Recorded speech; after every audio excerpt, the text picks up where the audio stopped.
විඳින අපිට සැප විඳින්න වෙයි, සැප විඳින අපිට දුක් විඳින්න වෙයි. ජීවිතේ දවසක් එනවා මරණානුස්සති කමඨහං දේශනාවේ බුදුහාමුදුරුවෝ උගන්වනවා. ඔය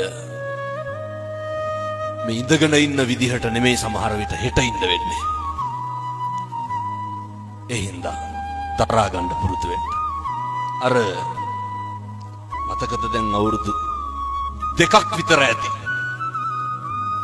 දක්ෂ ව්‍යාපාරිකයෙක් තාත්තා කෙනෙක් කෝටි ගාණක බිස්නස් එකකට එළියට බැස්සා.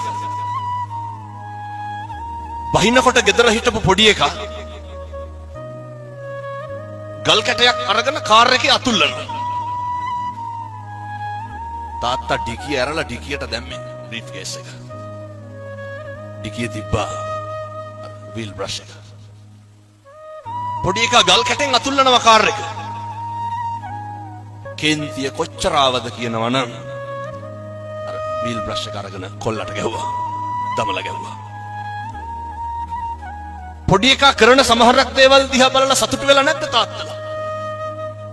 එහෙමනේ. ප්‍රතිරූප කොට නගන්න එපා. මේ වචනේ නම් කියන්න පුළුවන් පැය 4ක් විතර. මේවා හරි මධ්‍යස්ථ වෙන්න.